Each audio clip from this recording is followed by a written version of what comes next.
अस्सलाम वालेकुम जी, मेरा नाम डॉक्टर यासिर नासिर है। आज जिस चीज़ के ऊपर मैं डिस्कशन करने जा रहा हूँ थोड़ा डिफरेंट टॉपिक है और नॉर्मली उतना प्रेवलेंट या आसान लफ्जों में कहा जाए कि उतनी आसानी से या फरावानी से इतने केसेस या इतने पेशेंट इसके नहीं होते जितने आपको बाकी चीज़ों के मिल जाते हैं।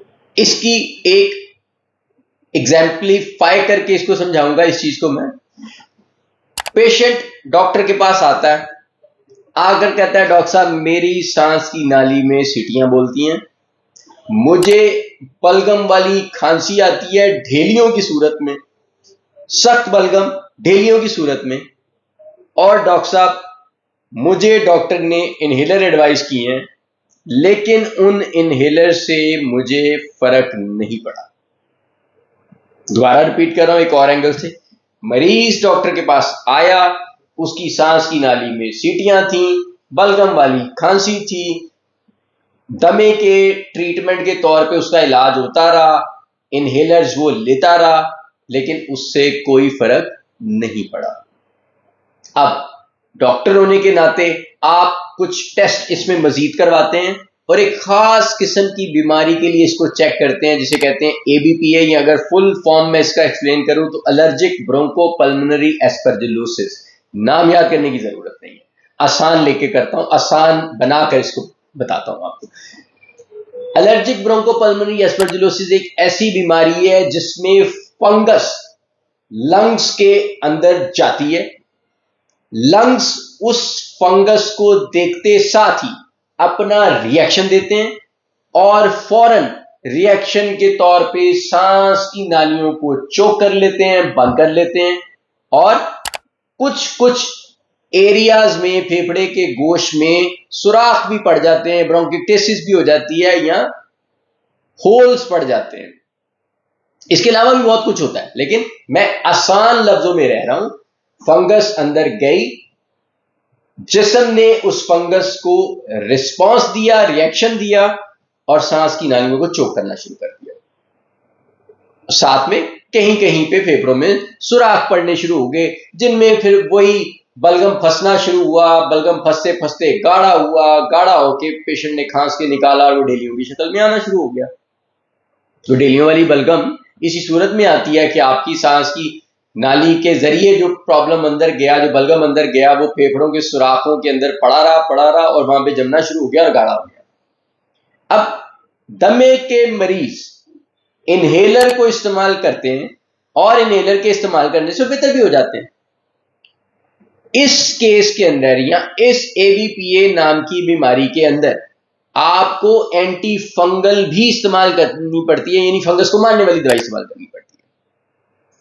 एक चीज मैं क्लियर करता चलूं जो बहुत जरूरी है आम लोगों के लिए, वो ये कि लोगों को लगता है कि शायद फंगस ने अंदर जाके फेफड़ों में सुराख भी डाले, सांस की नाली को चोक भी किया और फेफड़ों को नुकसान भी पहुंचाया।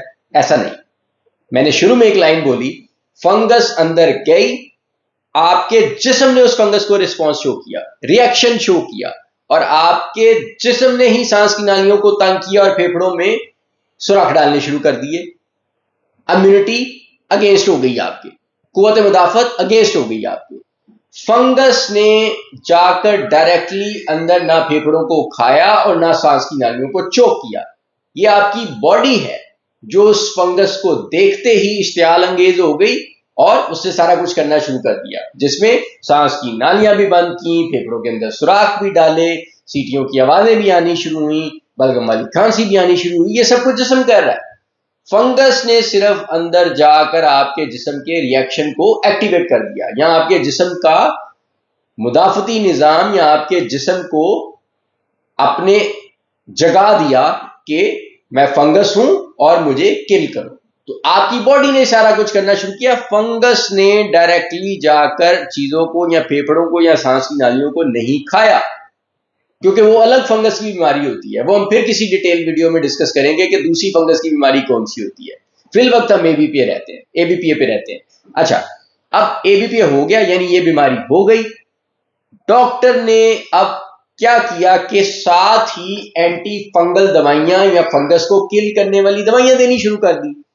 अब वही मरीज जो इनहेलर ले रहा था और दमे का रिस्पॉन्स उसमें नहीं आ रहा था इनहेलर लेने से, जैसे ही डॉक्टर इस मरीज में एंटी फंगल या फंगस को मारने वाली दवाइयों को ऐड करता है, मरीज फौरन उठ के बैठ जाता है। तो इससे साबित क्या हुआ कि आपको इमीडिएटली अपने स्पेशलिस्ट से राय लेने की जरूरत आया कि डॉक्टर साहब मैं दमे का ट्रीटमेंट ले रहा हूं, बलगम वाली खांसी आ रही थी, सीटियों की आवाजें आ रही थी, मुझे अलामात थी जो दमे के मरीज में होती हैं, मैं दमे का ट्रीटमेंट ले रहा हूं, मुझे रिस्पॉन्स नहीं आ रहा। तो फिर स्पेशलिस्ट एक आंख से उसको देखता है, वो खास किस्म के कुछ टेस्ट करवाता है, जैसे आईजी लेवल्स होते हैं या इयोसिनोफिलिक काउंट होता है, कोई नाम याद करने की जरूरत नहीं है, that's a job of a specialist. ये स्पेशलिस्ट का काम है कि वो इसको डायग्नोज करे या तशखीस करे। कहने का मकसद ये है कि हर सांस की नाली में जहां पे सीटियों की आवाजें आ रही होती हैं, सिर्फ दमा नहीं है, ये आपको अलग से देखना पड़ता है कि आया सादा दमा है या उसके साथ में कोई और प्रॉब्लम भी शुरू हो गया है। शुक्रिया।